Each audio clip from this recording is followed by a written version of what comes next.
Questions-réponses, du 9 novembre 2020. Nous présentons à votre attention, une vision alternative sur des événements qui ont lieu. Si vous avez des questions, nous vous conseillons d'écouter le discours de Trump, après les élections, calmement, et sans parti pris. Selon l'analyse de la situation par Piakin, Trump a remporté les élections aux États-Unis. Si en 2016, il était clair que Trump remportera la victoire, et la conservera, en 2020, c'est pas si sûr. En 2016, après les élections, lorsque le décompte des bulletins était terminé par la loi, apparurent 2,5 millions de bulletins. Mais Trump n'avait pas les moyens de faire face à ces abus. À travers le monde, les médias et les politiciens étaient intéressés par fermer les yeux sur ces manipulations, et ont organisé une traque contre Trump. En 2020, le vote par correspondance, et la possibilité de compter les bulletins par chaque État, après la fin officielle des élections, ont été légalisés.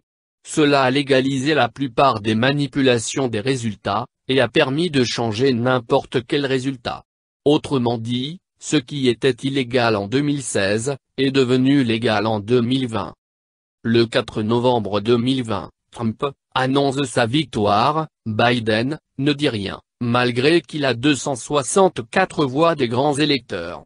En 2016, Clinton a félicité Trump de la victoire, alors qu'il n'avait que 230 voix des grands électeurs.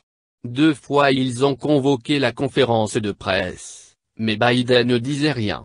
Lorsque les journalistes ont perdu patience, le 7 novembre 2020, ils ont déclaré la victoire de Biden, et l'ont forcé à accepter la victoire.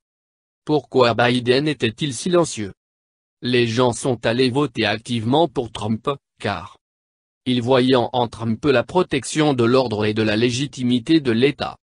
Des partisans des Biden, les gens n'ont vu que des incendies, des pillages, le chaos, l'absence de l'État. Lors des incendies en Californie, Trump a proposé de l'aide. Mais, l'élite locale l'a refusé, et a laissé les gens sans protection.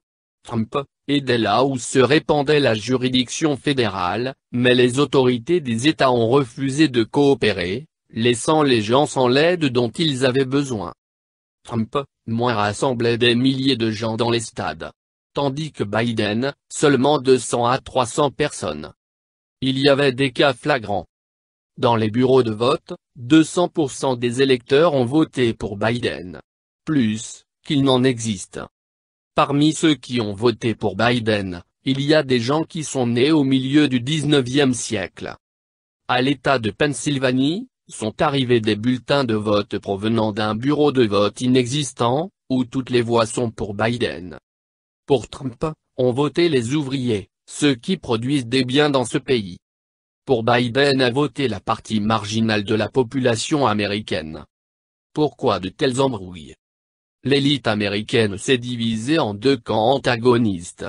Mais non pas selon les partis, dans les 2 partis, il y a aussi bien les partisans, que les opposants de Trump. Autour de Biden s'est rassemblée l'élite étatique américaine, qui veut vivre à l'ancienne, c'est-à-dire, continuer à piller tous les peuples, en déclenchant des guerres, des coups d'État et des révolutions, et utiliser le chaos pour s'emparer des ressources naturelles. L'élite étatique est prête à déclencher une guerre civile dans son propre pays pour rester au pouvoir, pour conserver le rôle de gendarme mondial. Ils ne comprennent pas que si le désordre éclate dans le pays, elle ne conservera pas le pouvoir dans le monde. L'objectif des autres pays est de ne pas s'effondrer avec les États-Unis. L'élite américaine, se tenant derrière Trump, représente les intérêts du PG. Ils sont pour la reconstruction des États-Unis, pour en faire un État national, qui vit en dépend de ses ressources, et mettre un terme au Pax Americano. Si Biden gagne, les États-Unis se remettront au pillage actif, de tous les pays. Pour rester au pouvoir, il leur faudra piller un quelconque État, en y organisant un coup d'État. Pour que les États-Unis ne s'effondrent pas, puisqu'il n'y aura pas de travail pour tout le monde, il leur faut donner quelque chose, pour les calmer. Sous Clinton, dans les années 90, il pillait effectivement la Russie. Les États-Unis avaient un excédent budgétaire. En Russie, Dans les années 90, plus de monde est mort que pendant la Seconde Guerre mondiale. Alors que ça représentait environ 30 millions de personnes. Après la victoire de Biden, ils espèrent à nouveau piller la Russie, en y organisant un coup d'État, pour en exporter les ressources, et anéantir la population.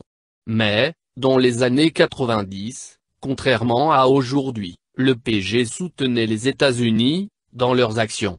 De plus, Poutine empêchera une telle évolution de la situation. C'est pas Yeltsin, ou Gorbatchev. Quand leur coup d'État en Russie échouera, ils risqueront d'organiser un chaos en Europe, qu'ils pensent pouvoir contrôler. Pour cela, en Europe a été créé un État criminel, le Kosovo, qui se trouve sous le contrôle des États-Unis. Leur mode de vie c'est tuer les Serbes, pour vendre leurs organes, vendre des armes et de la drogue, tuer ceux, sur la terre de qui ils sont venus, telle est leur idéologie. On le leur a déjà appris, ils sont venus en Yougoslavie, y ont tué la population locale sous la couverture des bombardements de l'OTAN, et y ont créé leur propre État.